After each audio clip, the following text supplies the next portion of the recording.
ये आकाशवाणी रायपुर है। छत्तीसगढ़ी समाचार बुलेटिन के संग किरण वर्मा के जय जोहार। अब सुनाओ आज के प्रमुख समाचार। बालोद जिला में आज ले भारत स्काउट्स और गाइड्स के राष्ट्रीय रोवर रेंज जम्बूरी शुरू हो गए है। राज्यपाल रमेंडे का करेन उद्घाटन। दंतेवाड़ा जिला में आज 63 माओवादी आत्मसमर्पण करे है। एमा कई जिलों पर 1 करोड़ ले ज्यादा के इनाम घोषित रहिस।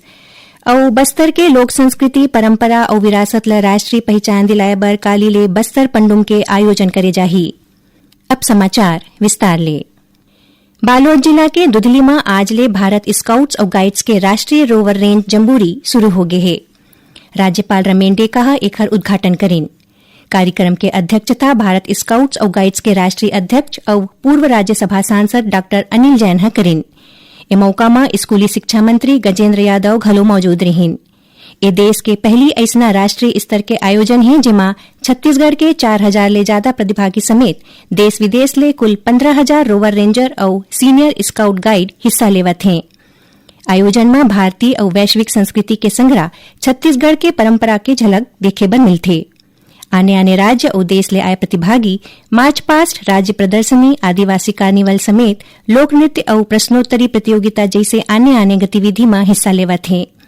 उन्हें मुख्यमंत्री विष्णुदेव साय कहन के बालोद जिला में राखे जात ए ऐतिहासिक जम्बूरी छत्तीसगढ़ के युवा शक्ति ला राष्ट्रीय मंच में लाए के सुनहरा अवसर है। उमन कहन के राज्य सरकार युवा मन के खेल, कौशल विकास और नेतृत्व क्षमता ला सुदृढ़ करे बर पूरा प्रतिबद्धता ले काम करत है। दंतेवाड़ा जिला में आज 63 माओवादी मन आत्मसमर्पण करे है। इमाले 36 माओवादी मन पर 1,19,50,000 रुपया के इनाम घोषित रहिस। ये माओवादी मन जिला के पुलिस अधीक्षक गौरव राय के आगू आत्मसमर्पण करे है। पत्रकार मन ले चर्चा करत पुलिस अधीक्षक श्री राय बताइन कि आत्मसमर्पण करैया माओवादी मन में 18 महिला माओवादी घलो शामिल है। ये जम्मू माओवादी दरभा डिवीजन, दक्षिण बस्तर, पश्चिम बस्तर, मार क्षेत्र और ओडिशा राज्य में सक्रिय रहीन। पुलिस अधीक्षक बताइन कि इनामी माओवादी में 8 लाख के और 5 लाख के 7, 2 लाख के 8, 1 लाख के 11 और 50,000 के 3 माओवादी शामिल हैं। पुलिस अधीक्षक बताइन कि आत्मसमर्पित माओवादी मनों पर पुलिस मुठभेड़, आईईडी विस्फोट, एम्बुश, आगजनी, हत्या और गोलीबारी समेत गंभीर माओवादी घटना में शामिल रहे के आरोप है। एमा डीवीसीएम, पीपीसीएम, प्लाटून सदस्य और गार्ड कमांडर स्तर के माओवादी शामिल है। इस जम्मू माओवादी मनला सरकार के पुनर्वास नीति के तहत 50-50 हजार रुपया के प्रोत्साहन राशि प्रदान करेगे है। केंद्रीय सूचना और प्रसारण मंत्री अश्विनी वैष्णव और सूचना और प्रसारण राज्य मंत्री डॉक्टर एल मुरुगन आज नई दिल्ली में क्रिएटर्स कॉर्नर के शुभारंभ करें।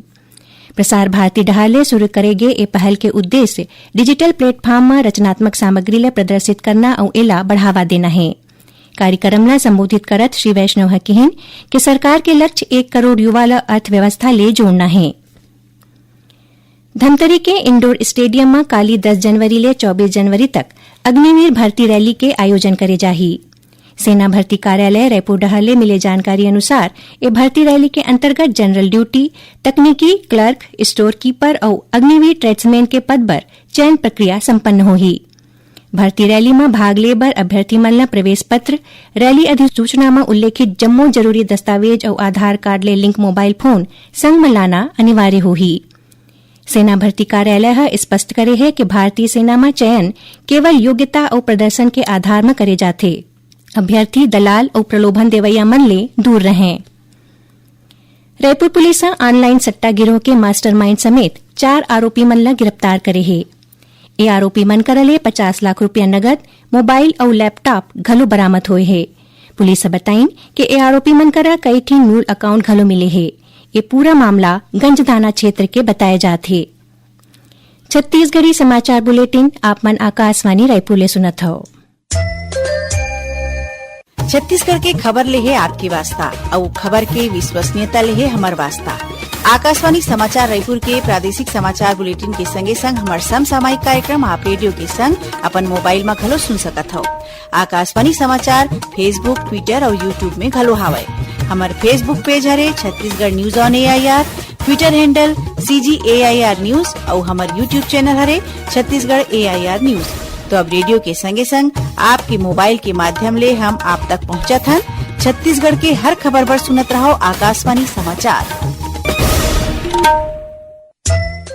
अब आगू बढ़बो बाँचे समाचार को ती।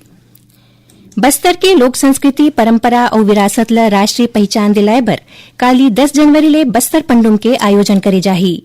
पहली चरण में काली ले जनपद स्तर में प्रतियोगिता शुरू होही जौन 20 जनवरी तक चलही।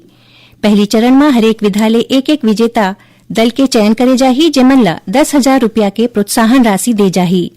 उन्हें दूसरैया चरण में जिला स्तर में 24 ले 29 जनवरी और तीसरैया और आखिरी चरण में 2 ले 6 फरवरी तक जगदलपुर में संभाग स्तरीय प्रतियोगिता होगी। बस्तर पंडुम में लोक नृत्य, लोकगीत, पारंपरिक वाद्य यंत्र, हस्तशिल्प, जनजातीय व्यंजन, वेशभूषा समेत आने सांस्कृतिक विधा के प्रदर्शन करे जाही। नेशनल ट्राइबल गेम्स में खिलाड़ी मन के चयन बर 6 ले 8 जनवरी तक रायपुर और बिलासपुर में ट्रायल हुईस। अगला महीना आयोजित होवैया एक खेल बर प्रदेश भर के 1000 ले ज्यादा जनजाति खिलाड़ी मन हिस्सा लेन।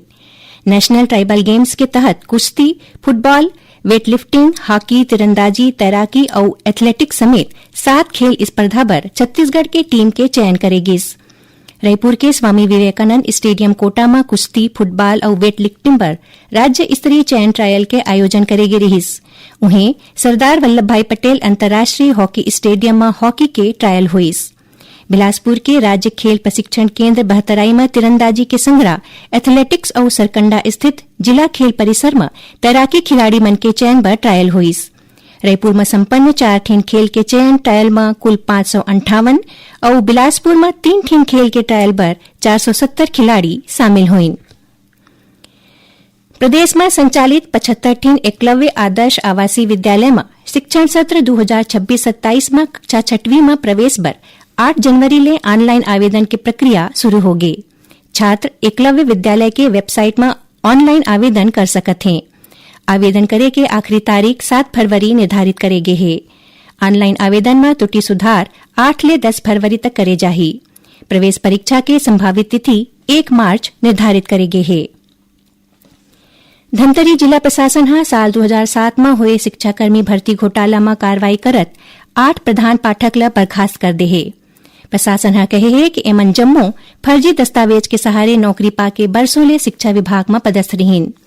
प्रशासन हा स्पष्ट करे है कि ए मामला में जांच अभी जारी है और करीबन 10 जन दूसर लोगन मन घलो जांच के दायरा में हैं जेमन ऊपर जल्दी ही कार्रवाई करे जा सकत है।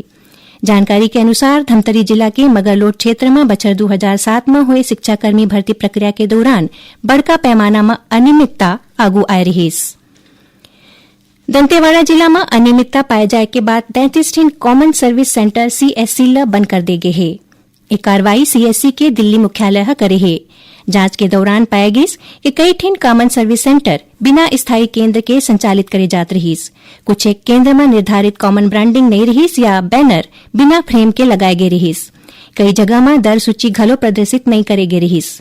एकर अलावा कुछ ग्राम स्तरीय उद्यमी अपन अधिकृत CSC पहचान संख्या के बजाय दूसर माध्यम ले लेन देन करत रहीन जौन नियम के उल्लंघन के दायरा में आथे। CSC मुख्यालय कहे है कि अवैया दिन में जिला प्रशासन और CSC टीम डहाले फिर से निरीक्षण करे जाही। यदि दूसर केंद्र में घलो अनियमितता मिलही तो ओकर पहचान संख्या रद्द करे जा सकत है। कांग्रेस के प्रदेश प्रभारी सचिन पायलट काली रायपुर स्थित राजीव भवन में पॉलिटिकल अफेयर्स कमेटी और नवनियुक्त जिला अध्यक्ष मन के संयुक्त बैठका लेन। बैठका में 10 जनवरी ले 25 फरवरी तक प्रदेश भर में जीरामजी योजना के खिलाफ मनरेगा बचाओ संग्राम अभियान चलाए के निर्णय लेगिस। एकर तहत काली 10 जनवरी के जम्मू जिला मुख्यालय में प्रेस वार्ता आयोजित करे जाही। आखिर में प्रमुख समाचार एक घाव फेर। बालोद जिला में आज ले भारत स्काउट्स और गाइड्स के राष्ट्रीय रोवर रेंज जम्बूरी शुरू हो गए है। राज्यपाल रमेन कहा करें उद्घाटन। दंतेवाड़ा जिला में आज 63 माओवादी आत्मसमर्पण करे है। एमा कई जनों पर 1 करोड़ ले ज्यादा के इनाम घोषित रहीस और बस्तर के लोक संस्कृति परंपरा और विरासत ला राष्ट्रीय पहचान दिलाए बर काली ले बस्तर पंडुम के आयोजन करे जाही। एकरे संग छत्तीसगढ़ी समाचार बुलेटिन इहे सिरावत है। जय जोहार।